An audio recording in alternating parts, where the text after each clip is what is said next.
ಅಕ್ಕ, ಪೃಥ್ವಿ ಇಷ್ಟು ವರ್ಷ ಎಲ್ಲಿ ಹೋಗಿದ್ದ? ನಂಗೆ ಗೊತ್ತಿಲ್ಲ. ಓ, ಹಾಗಿದ್ರೆ ನಿನಗೇನು ಗೊತ್ತಿಲ್ಲ? ಗೊತ್ತಿಲ್ಲ.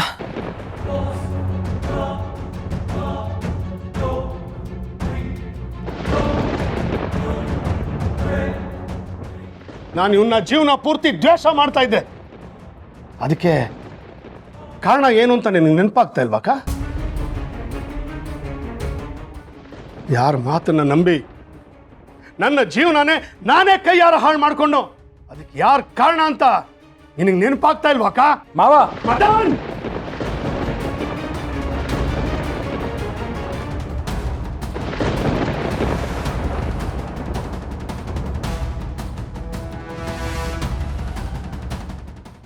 ಮಾತಾಡಕ,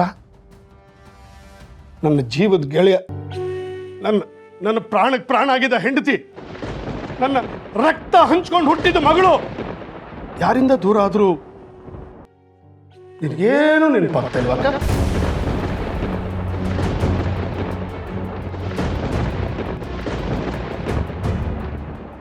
ಇದ್ರು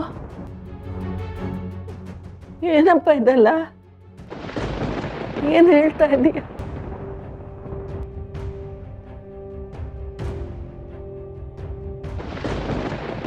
ಅತ್ತವ್ರೆ, ನಾನು ತುಂಬಾ ತಪ್ಪು ಮಾಡ್ಬಿಟ್ಟಿದ್ದೀನಿ ಅತ್ತವ್ರೆ.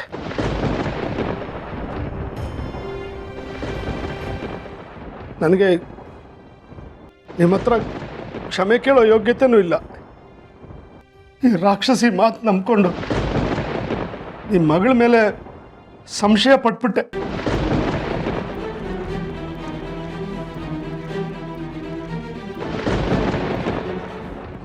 ಶ್ರಾವಣಿ ನನ್ನ ಮಗಳೇ ಅಲ್ಲ ಅನ್ನೋ ಥರ ಮಾತಾಡಿ ನಿಮ್ಮ ಮಗಳ ಮೇಲೆ ಕಳಂಕ ಹೊರಿಸ್ಬಿಟ್ಟೆ.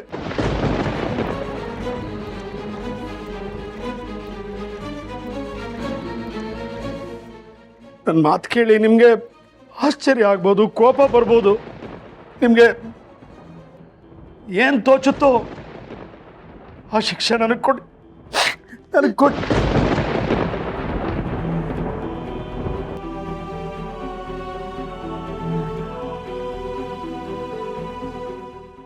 ಅಮ್ಮವ್ರೆ,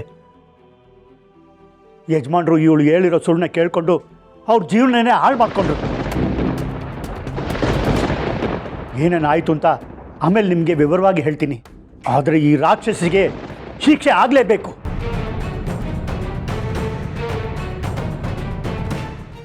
ಇವಳು ಮಾಡಿರೋ ತಪ್ಪಿಗೆ ಸರಿಯಾದ ಶಾಸ್ತಿ ಆಗಲೇಬೇಕು.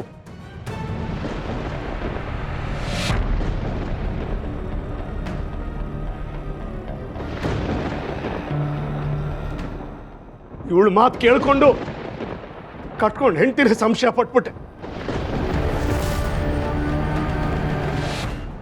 ನಂದಿನಿ ಗಂಗೆ ಅಷ್ಟೇ ಪವಿತ್ರ.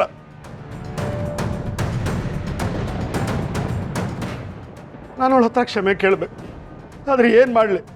ಅವಳು ಎಲ್ಲಿದ್ದಾಳೋ, ಹೇಗಿದ್ದಾಳೋ, ಬದುಕಿದ್ದಾಳೋ ಇಲ್ಲವೋ ಅದೇ ಗೊತ್ತಿಲ್ಲ.